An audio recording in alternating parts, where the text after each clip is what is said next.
Box में देखते हैं Vivo V40 का यार, बाद में करना रिव्यू। मेरी एक छोटी हाई फुटेज खाने की मतलब आदत है यार, एक छोटी सी बता क्या हुआ। ये दिक्कत है कि आधार कार्ड पर आजकल स्कैम चल रहे हैं, हाँ, आपको तो पता है। बिल्कुल। तो मेरा जो एक दोस्त है, उसका नाम नहीं बताऊंगा मैं, वो ये बोल रहा था कि आधार कार्ड पर आजकल स्कैमर्स क्या होता है, आपके आधार कार्ड पर कुछ नंबर इशू करा लेते हैं, मोबाइल नंबर इशू करा लेते हैं। एग्जैक्टली। तो मुझे ये पता करना है कि मेरे आधार कार्ड के साथ कोई दिक्कत तो नहीं है। भाई तुम आ बैठो, आज मैं आपको ये बता रहा हूं कि आप ये कैसे चेक करें कि कहीं आपके आधार कार्ड पे मल्टीपल सिम तो नहीं चल रहे।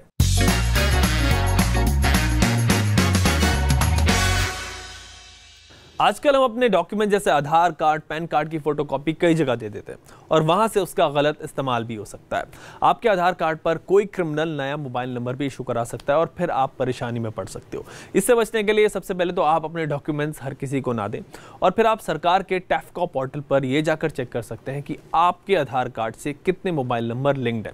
इसके लिए आपको सीधे टैफकॉप पोर्टल पर जाना है, tafcop.sancharsathy.gov.in। यहाँ पर आपको अपना मोबाइल नंबर एंटर करना है। इसके बाद स्क्रीन पर जो कैप्चा कोड दिखेगा आपको उसको फिल करना है एंड फिर आपको आपके नंबर पर एक ओटीपी आएगा। ओटीपी एंटर करने के बाद आपको दिख जाएगा कि आपके नाम पर कितने मोबाइल नंबर इशूड है। अगर आपको यहाँ पर कोई ऐसा मोबाइल नंबर दिखता है जो आपने नहीं लिया है तो आप उसे रिपोर्ट कर सकते हो, फिर वो नंबर ब्लॉक हो जाएगा। आजकल साइबर क्रिमिनल्स लोगों के सिम स्वैप करके उनके साथ साइबर फ्रॉड कर रहे हैं, उनके बैंक अकाउंट खाली कर रहे हैं।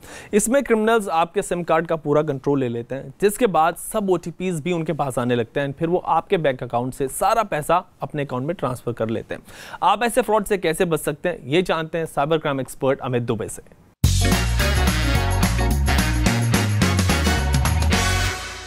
आजकल सिम स्वैप के जरिए साइबर फ्रॉड के केसेस बड़े प्रेवलेंट है, हर जगह सामने आ रहे हैं। आज साइबर सेफ्टी में साइबर एक्सपर्ट अमित दुबे से जानते हैं कि ये सिम स्वैप फ्रॉड ऑपरेट कैसे होता है। सो अमित बताएं।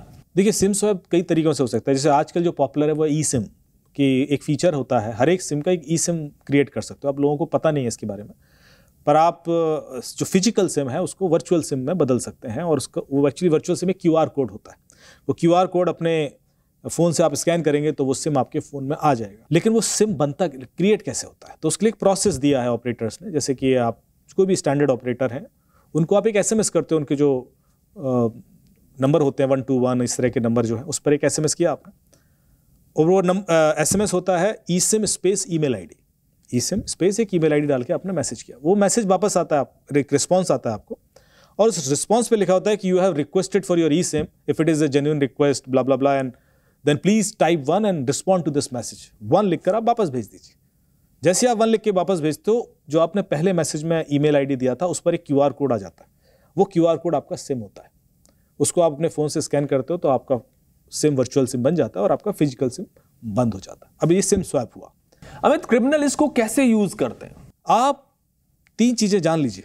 पहली, SMS spoofing, call spoofing and email spoofing. मैं आपके किसी के भी नंबर से किसी को भी SMS भेज सकता हूं। ऐसी बहुत सारी एप्लीकेशन आपको मिल जाएंगी जो ये करती हैं। तो जो क्रिमिनल है वो आपका जो पहला SMS है वो खुद कर देगा।